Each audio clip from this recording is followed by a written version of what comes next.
Saudaraku sekalian, hari ini kita akan bersama merenungkan sebuah tema belas kasihan menang atas penghakiman. Ada dua. Itu hanya karena Anda kebaktian pertama tidak hadir. Hari ini kita akan merenungkan satu bagian Alkitab yang saya kira dengan tepat dipilih oleh gereja ini. Tapi tadi pagi kita hanya merenungkan ayat yang 8 dan 9. Nah, nanti kita akan merenungkan ayat 12 dan 13. Surat Yakobus pasal 2 dibacakan mulai dari ayat 8. Akan tetapi jikalau kamu menjalankan hukum utama yang tertulis dalam kitab suci, kasihilah sesamamu manusia seperti dirimu sendiri, kamu berbuat baik. Tetapi jikalau kamu memandang muka, kamu berdosa. Dan oleh hukum itu menjadi nyata bahwa kamu melakukan pelanggaran. Sebab barang siapa menuruti seluruh hukum itu tetapi mengabaikan satu bagian daripadanya, ia bersalah terhadap seluruhnya. Sebab ia mengatakan jangan berzina, ia mengatakan juga jangan membunuh. Jadi jika kamu tidak berzina tetapi membunuh, maka kamu menjadi pelanggar hukum juga. Berkatalah dan berlakulah seperti orang-orang yang akan dihakimi oleh hukum yang memerdekakan orang. Sebab penghakiman yang tidak berbelas kasihan akan berlaku atas orang yang tidak berbelas kasihan. Tapi belas kasihan akan menang atas penghakiman. Sekianlah pembacaan firman Tuhan berdasarkan terjemahan baru. Yang sesungguhnya sekarang sudah ada terjemahan baru yang kedua. Saudaraku sekalian, berita utama surat Yakobus itu adalah perdamaian. Loh, kok perdamaian? Ya, ada kaya sama miskin. Jadi penerima surat atau orang yang disinggung dalam surat itu ada 3 golongan yang nanti kita akan jelaskan. Tapi jelas itu berita perdamaian yang cocok bagi komunitas orang Yahudi pada abad pertama, tapi juga bagi kita yang pada zaman sekarang ini. Saya harus mengaku dengan jujur, saya tidak mengatakan saya sudah memahami surat ini. Belum. Walaupun sesungguhnya 41 tahun yang lalu saya di seminari mengajar mata pelajaran ini. Sejak itu saya terus pikir saya harus berjuang sebab ini sebuah kitab yang sedikit sulit dijelaskan. Jadi saya harus baca berapa buku saya tidak pernah hitung. Tapi tadi sudah hitung dari tafsiran surat Yakobus yang saya tulis ini. Saya kutip 46 versi terjemahan bahasa Inggris. Saya salah ngomong, saya bilang 31, salah. Tadi baru dihitung 46 versi terjemahan bahasa Inggris. Jadi dengan kata lain saya berjuang untuk memahaminya. Itu sebabnya saudaraku sekalian ditulis walaupun pakai font yang kecil, diperkecilkan.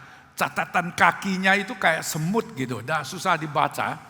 Itu hasilnya masih 600 sekian halaman. Kalau mau dibengkakkan sedikit 700. Sampai saya khawatir. Terlalu tebal. Berapa berat? 8 ons. Loh, kok tahu 8 ons? Karena saya harus bawa buku ini ke tempat lain, ke seminari. Jadi saya harus timbang 8 ons. Saya sampai khawatir orang gak mau baca, saudara. Tapi Tuhan kan kasihan sama saya, saudara. Jadi satu kali saya bertemu dengan seorang majelis yang beli buku ini. Lalu dia cerita kepada saya, dia sudah baca semua. Saya jadi tergoda, saya tanya sama dia, berapa lama kamu baca? Jawabannya 1 bulan. Wah, saya hitung-hitung kalau 30 hari itu 1 hari 20-an halaman. Bertemu lagi satu majelis di kota lain, bukan di Jakarta. Saya tanya sama dia, kamu kan beli buku, sudah baca belum? Oh, dia bilang, Pak, Maaf Pak, belum. Tapi sudah hampir habis. Wah, jadi saya juga senang saudara. Dengan kata lain, kalau Anda betul mau mengerti, Anda harus tahu latar belakang pada zaman itu yang tuan tanahnya kaya dan Pak petani itu miskin. 90% itu adalah petani di kerajaan Romawi. Berapa miskin? Nah, saya coba cerita satu cerita. Ada seorang rabi hanya punya satu celana. Saudara punya berapa celana? Jangan bilang celana, sepatu banyak sekali. Saking miskin, rabi itu katanya cuma satu celana. Jadi kalau dia mau ke pasar, dia pakai celana itu, istrinya tidur. Kalau istrinya yang mau pergi belanja, gantian dia tidur, saudara. Tidak bisa keluar.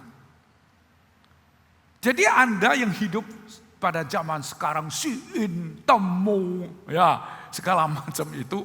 Saya malah baca di Amerika itu orang beli pakaian gak mau cuci lagi, langsung dibuang. Saking murahnya saudaraku, 800, sekarang Trump bikin kacau. Sebelum Trump bikin kacau, $800 kirim ke Amerika, itu tidak dipajakin, masuk aja. Jadi orang sekaligus kalau beli kaos oblong, siapa lakukan? Anak saya. Bisa 12 biji, 12 lembar. Tapi dia belum sampai gawat, buang. Enggak, orang Amerika buang. Jadi Anda yang hidup di sekarang ini, Anda tidak bisa membayangkan kemiskinan pada zaman itu yang tanggung pajak, yang tanggung sewa tanah dan segala macam yang sampai akhirnya setelah susah payah sepanjang tahun itu akhirnya gak ada duitnya. Saya ini bukan mau jadi provokator ya saudaraku, enggak. Karena ada seorang yang dulu yang kerja sama saya itu Pak petani. Jadi saya pernah tanya dia, bagaimana kalau tanam jagung di desa? Dia yang cerita. Salah benar itu urusan dia, bukan urusan saya. Dia bilang, Pak tanam jagung. Kalau saya tanam jagung cocok tanam sepanjang musim. Musim jagung itu singkat ya. Itu akhirnya salah-salah setelah saya kerja lalu saya jual hasilnya. Salah-salah saya ini masih nombok gitu loh. Jadi saudaraku sekalian, Anda bisa membayangkan berita ini begitu relevan pada zaman itu.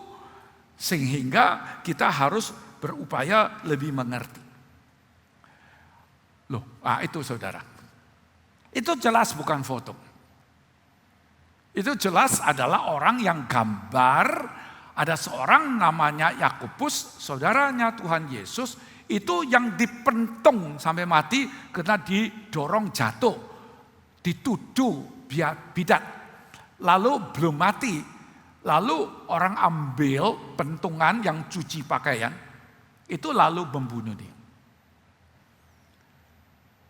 Kenapa Yakobus dibunuh? Secara permukaan alasannya adalah Yakobus itu bidat. Itu sebabnya orang Farisi tidak suka sama dia. Orang yang namanya Saduki juga tidak sedang sama dia. Tapi pentolan utama itu adalah orang Saduki karena Yakobus membela orang miskin dan juga membela imam-imam yang miskin. Nah, itu sebabnya. Jadi saudaraku sekalian, kalau kita betul serius mau memahami surat Yakobus, paling tidak Anda harus tahu perbedaan antara Yakobus dan dengan Paulus.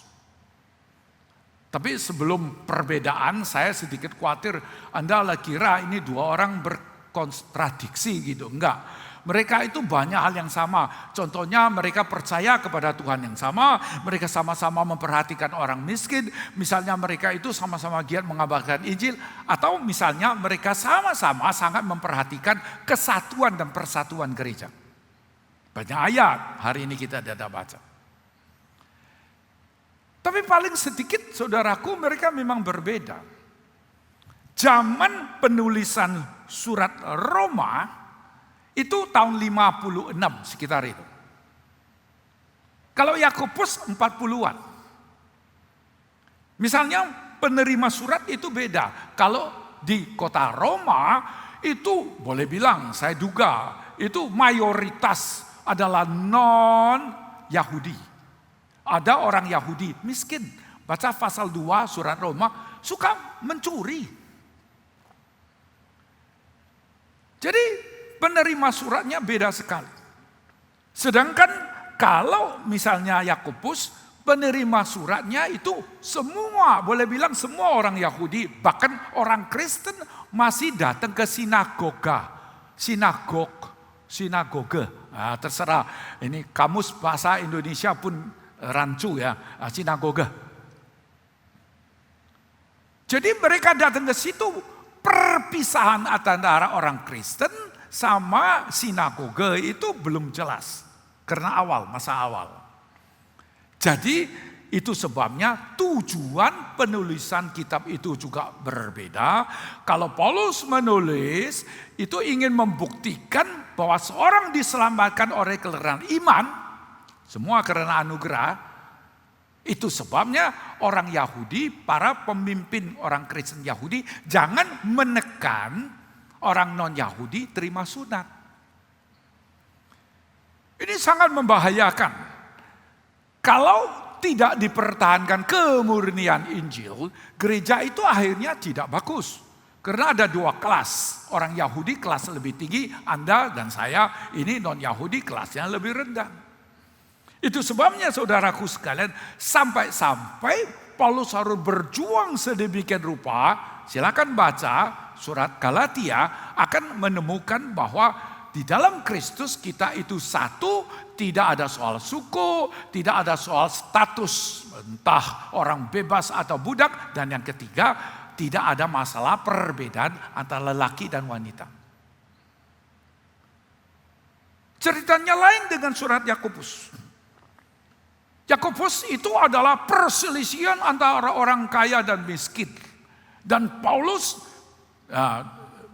juga perhatikan, tapi Yakobus di tempat ini ingin menegaskan sesungguhnya kita ini orang yang percaya.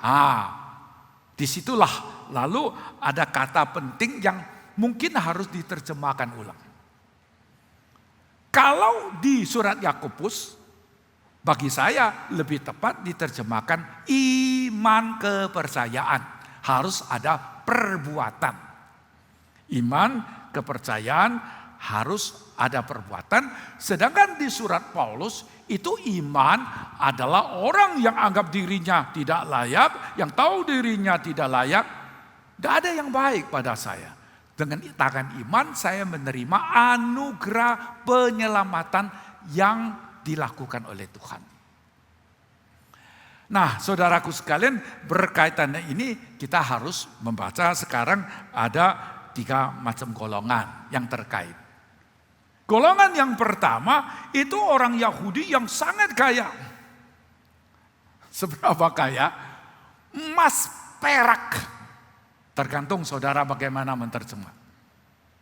Tuan tanah, emas, perak. Kalau dia punya piring emas, piring mangkok perak, wah itu sudah kaya, sangat kaya. Emas dan perak. Tapi kalau itu diterjemahkan uang logam emas, uang logam perak, itu juga kaya, tapi tidak sekaya itu. Sampai apa? Sampai karat. Karena emas dan perak pada zaman itu kurang murni begitu loh. Jadi bisa karat. Saudara, ada berapa uang? Saya tidak tahu. Tapi saya mulai tahu di sebuah negara itu uang mulai ditimbang pakai kilo. Indonesia dulu juga gitu. Indonesia dulu uangnya tidak begitu berharga, tidak hitung pakai lembar, pakai kilo. Saya dicerita oleh ayah saya, ada seorang kaya. Ini pasti sungguh terjadi. Ayah saya yang cerita pada saya. Orang kaya itu pada zaman itu uang Uang kertas itu tidak begitu bernilai. Uangnya tidak keburu dipakai habis, uangnya ditumpuk di mana? Di lemari besi, nggak bisa muat. Taruh di mana? Di kamar. Sampai bawah ya, bagian bawahnya itu jamur katanya lapuk. Saudara percaya? Kelihatan GMI belum ada orang kaya ini. Simpan uangnya belum sampai lapuk. Atau semua sudah online, saya tidak tahu ya. Tapi pada zaman itu ayah saya cerita sama saya. Jadi waktu saya menerjemahkan surat Yakobus, saya teringat cerita itu. Uang emas, uang perakmu itu sampai karat. Nah, itu golongan yang pertama. Golongan yang kedua, itu yang relatif kaya, yang menjadi misalnya mungkin pedagang. Pasal 4 saudara baca itu. Yang jadi pengurus di sinagog. Jadi ada orang datang, silakan duduk. Yang mana? Yang cakep, yang bagus, yang kaya, pakaiannya yang bersih. Kalau yang kotor, kalau yang mengkis, duduk di sana, di bawah kaki saya. Dan yang golongan yang ketiga, itu adalah para petani yang sudah menjadi pengikut Yesus. Mereka itu juga orang Kristen. Jadi kalau saudara baca nanti pasal yang kedua, ini yang kita akan melihat. Itu terbukti dari surat Yakobus pasal 2 ayat sampai 4. Ada orang yang sikap memandang muka yang menghina-hina orang miskin, menjilat-jilat kepada orang kaya. Dan kelompok kedua itu menegur orang kaya non-Kristen, yaitu yang tadi, yang golongan pertama itu yang kaya sekali itu. Baru lalu kita baca ayat 8 sampai 13, disusul lagi dengan 3 bagian. Itu iman, kepercayaan, dan buktinya 1, 2, 3.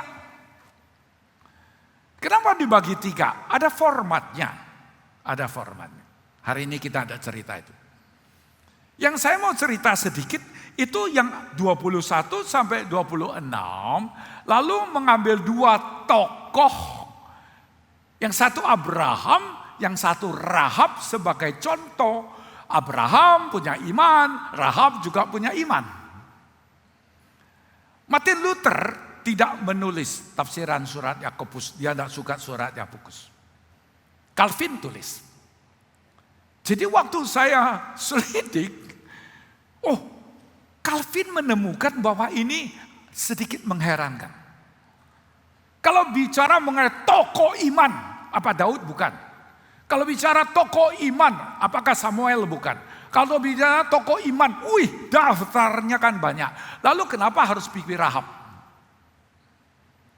Abraham laki, Rahab perempuan.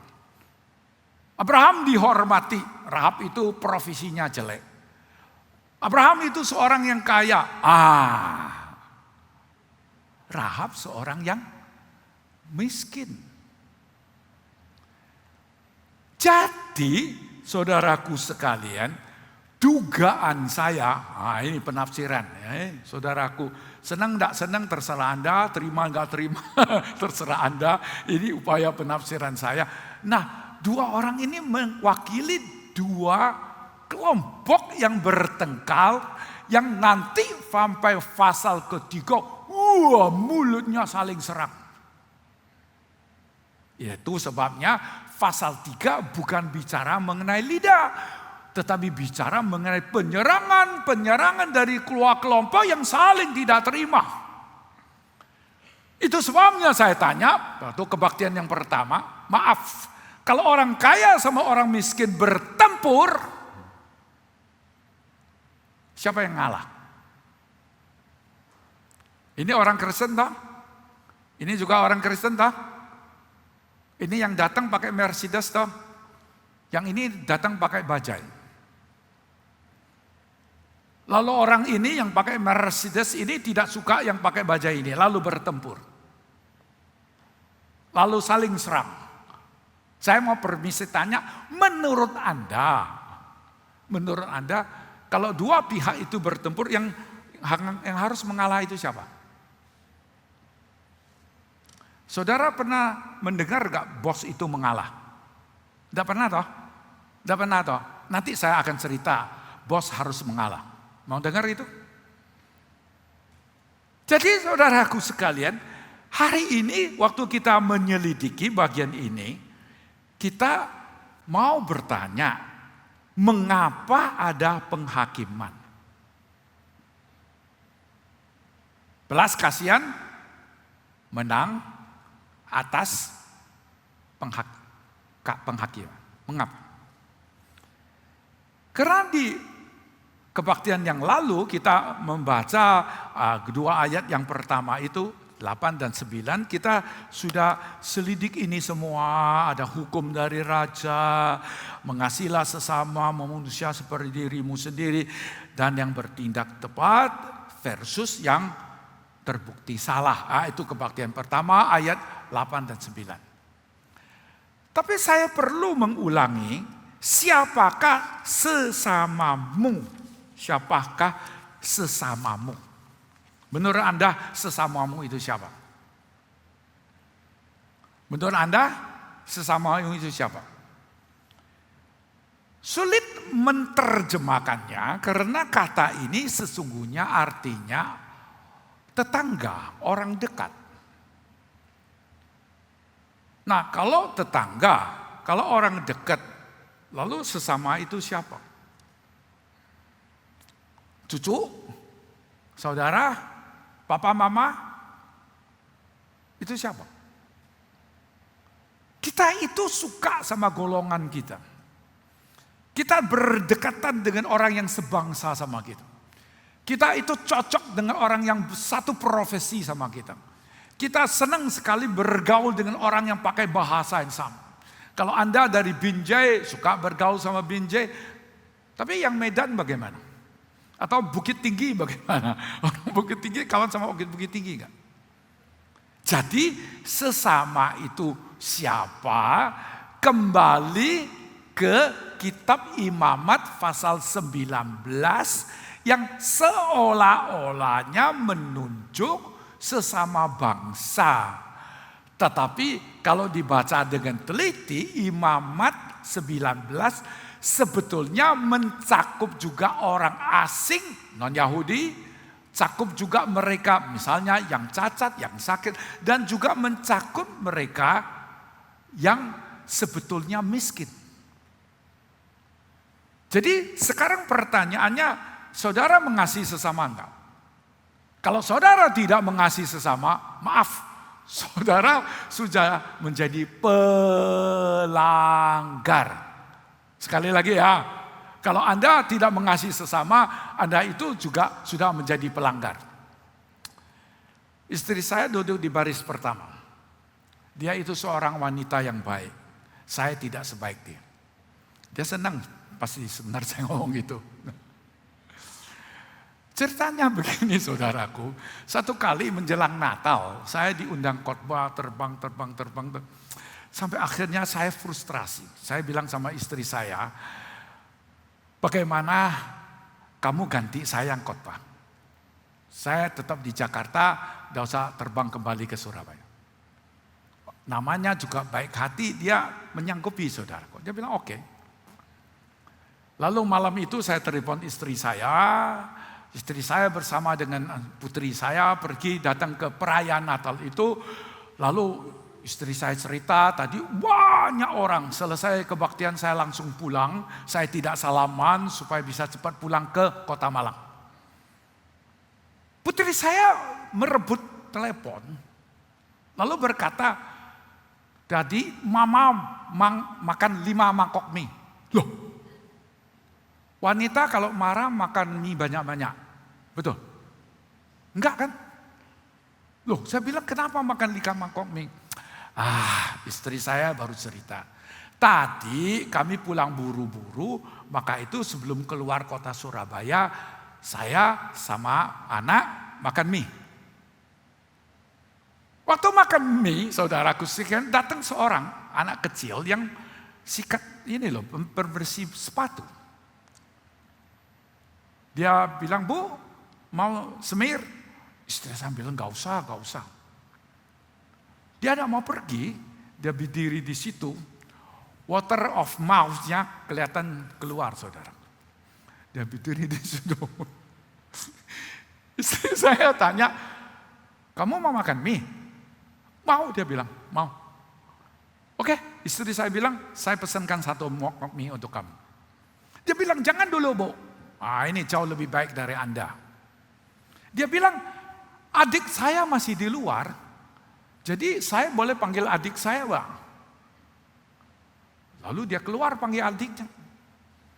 Begitu dia panggil adiknya, kawannya adiknya juga ikut. Jadi total 3 orang masuk.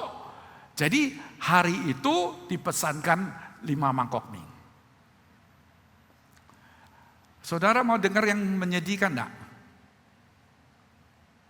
Toko mie tidak mengizinkan mereka makan di dalam. Walaupun sudah dibayar. Toko mie enggak izinkan.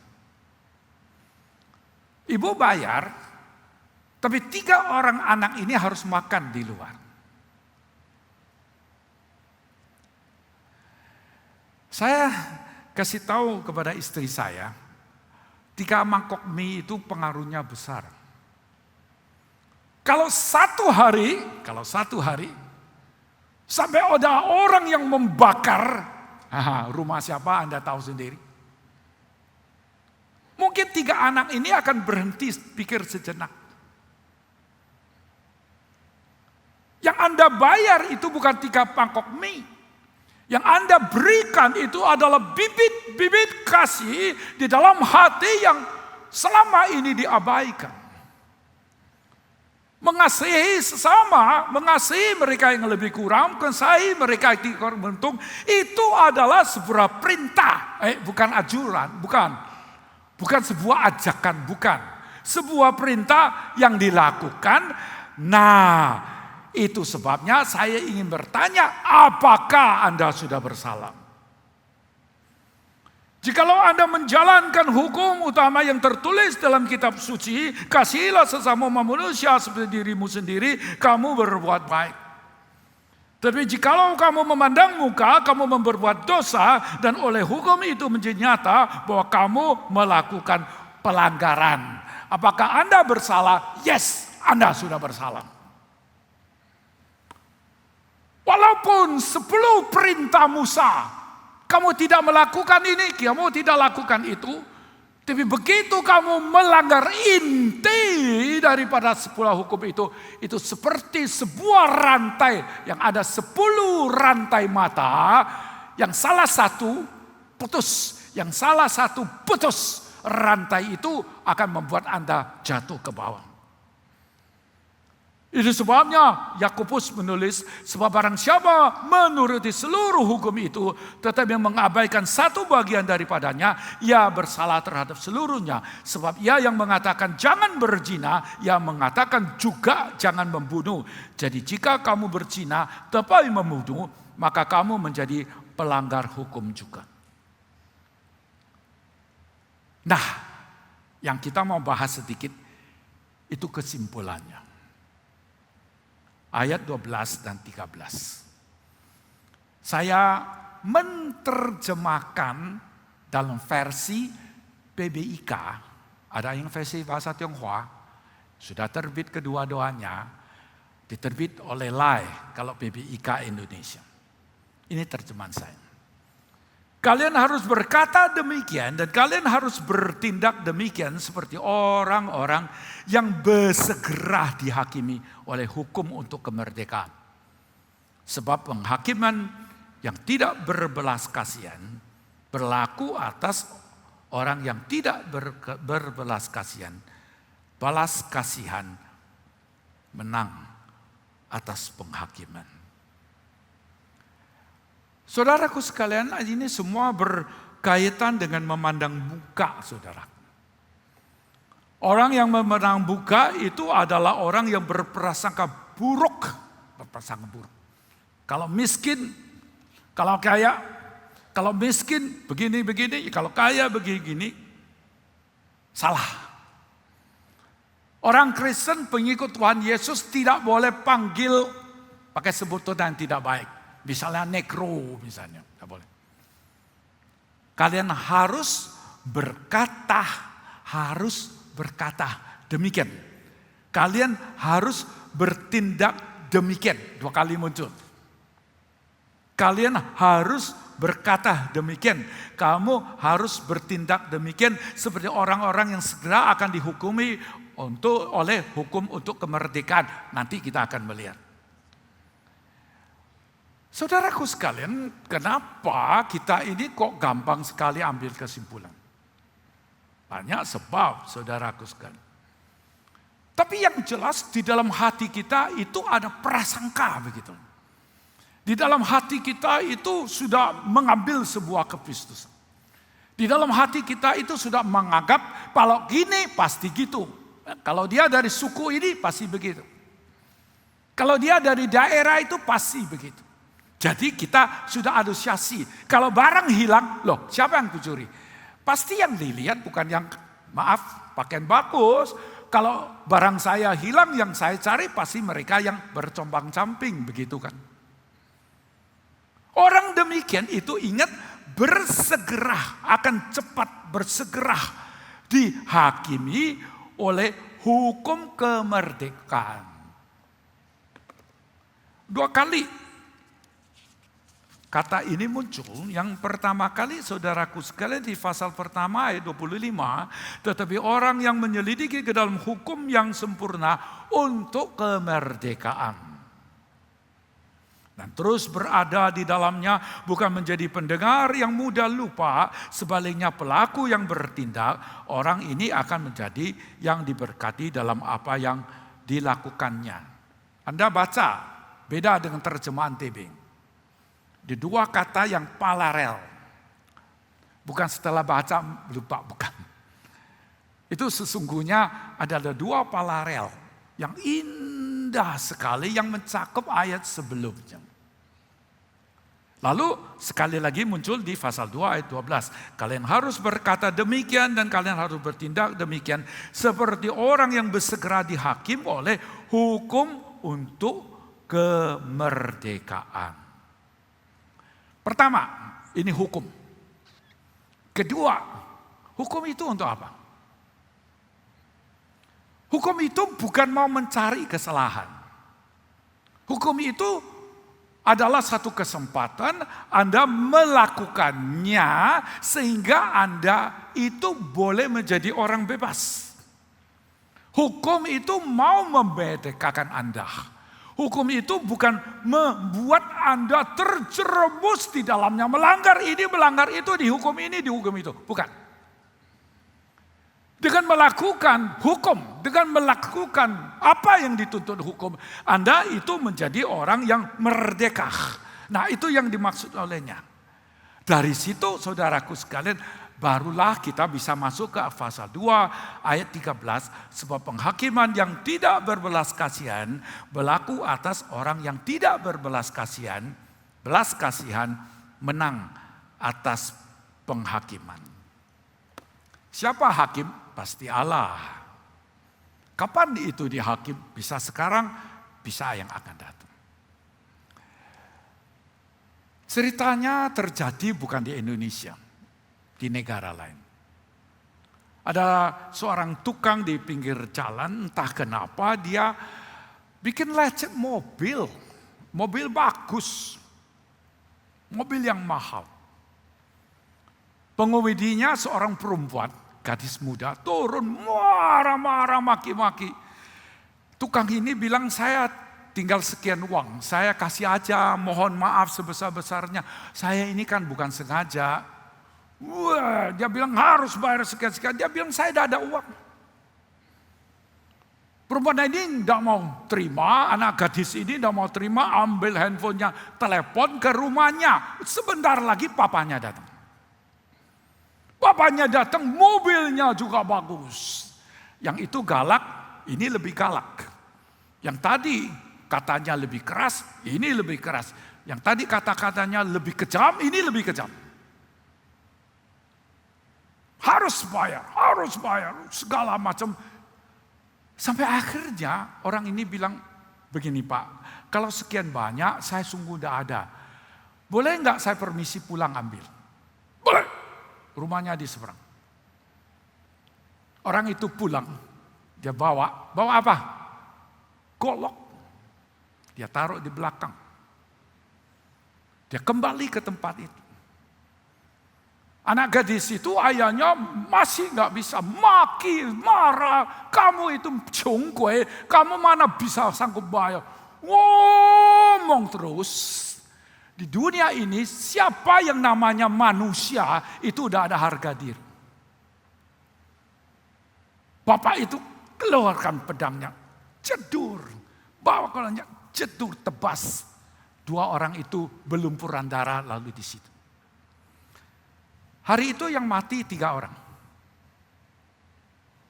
Sebab yang membunuh itu pasti juga akan dihukum bunuh.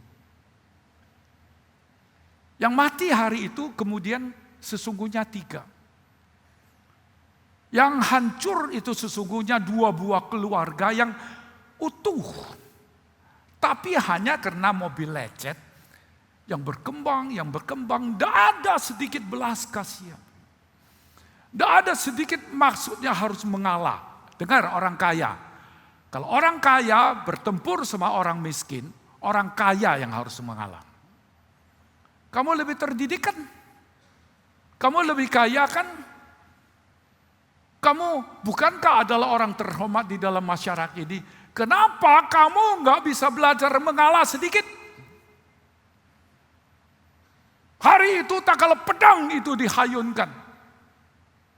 Akhirnya mati 3 orang dan 2 keluarga itu harus hancur. Ada seorang ibu, suaminya kelihatannya tidak begitu pintar. Dia sudah ada beberapa orang putra. Tapi akhirnya dia bertemu dengan seorang anak yang dibuang, saudaraku. Dan dia adopt. Sesungguhnya dia miskin. Dia miskin. Dia untuk membesarkan anaknya dimarahin sama orang. Kamu kan sudah punya anak laki. Ambil buat apa lagi seorang putri? Buat apa adopt? Kamu kan juga gak kaya. Tapi enggak.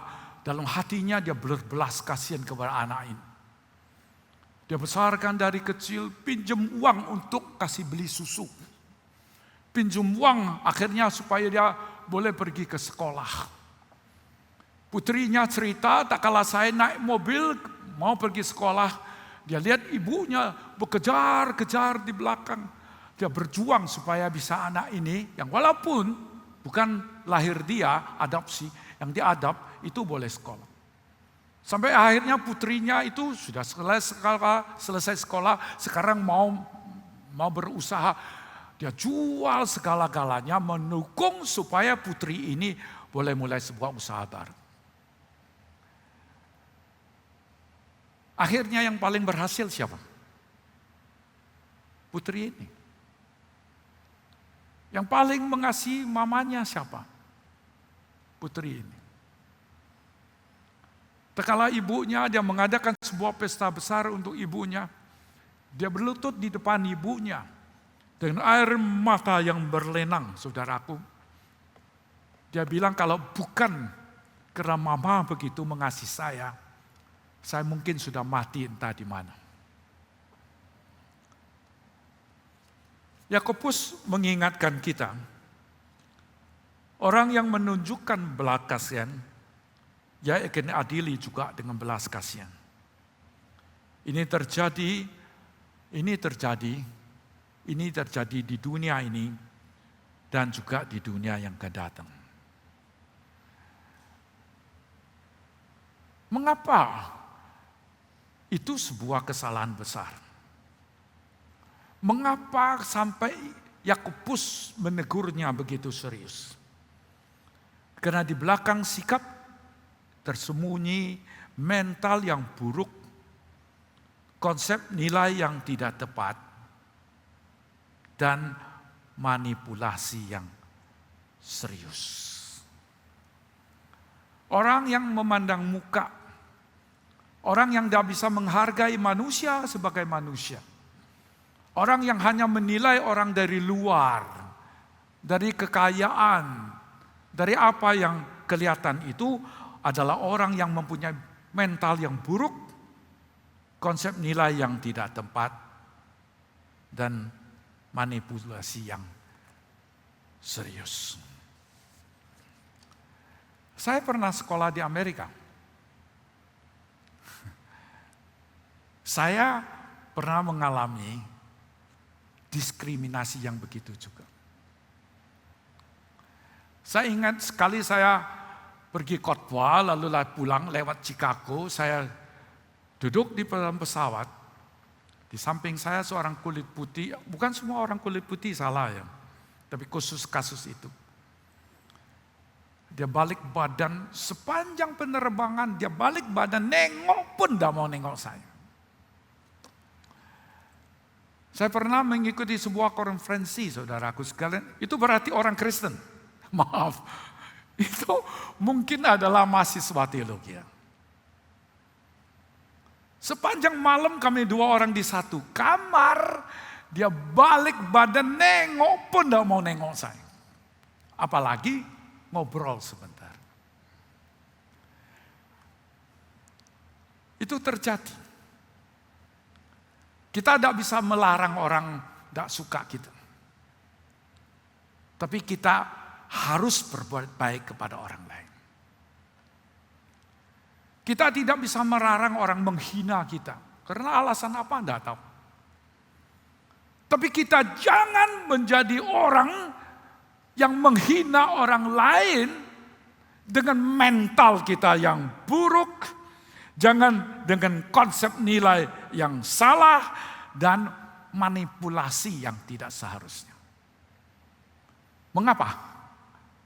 Karena Anda pengikut Yesus, karena Anda dan saya harus menjalankan perintah mengasihi sesama.